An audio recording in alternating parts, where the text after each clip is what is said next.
ఈ రోజున ధనుర్మాసంలో ముఖ్యమైన ఘట్టం ఇది. ఈ రోజున స్వామివారికి అండ్రు యువలగం అనందాయడి పోతే అనే పాసురంతో 24వ రోజున దేవతలందరూ కూడా స్వామిని అమ్మవారి గోదాదేవితో సహా వచ్చి ఆయన యొక్క గుణగణాలని కీర్తిస్తూ నీవు రక్షగా ఉంటే లోకమంతా కూడా సుభిక్షంగా ఉంటుందయ్యా, మేమందరం కూడా హాయిగా ప్రశాంతంగా ఉండగలుగుతాము, అటువంటి నీకు మంగళమవుగాక అని, మమ్మల్ని కాపాడుతున్న నీకు మంగళమవుగాక అని దేవతలందరూ కూడా యువకులు సిద్ధులు అలాగే ప్రజలందరూ కూడా ప్రతి ఒక్కరు కూడా నవనీత హారతి తీసుకునేటువంటి సమయం ఇది.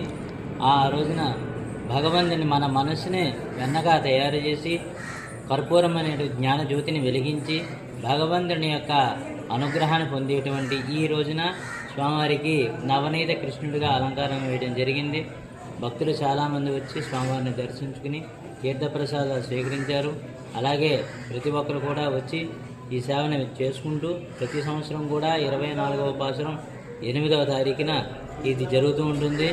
కాబట్టి ప్రతి ఒక్కరు కూడా స్వామికి విశేషంగా మంగళాశాసనం చేసుకునేటువంటి అవకాశం ఇది. ఎవరి చేతితో వారు హారతి ఇచ్చుకుని భగవంతుని యొక్క అనుగ్రహానికి పాత్రలు అవుతారు. కానీ కావున ప్రతి ఒక్కరూ వచ్చి స్వామివారిని దర్శించుకుని తీర్థప్రసాదాలు సేకరించగా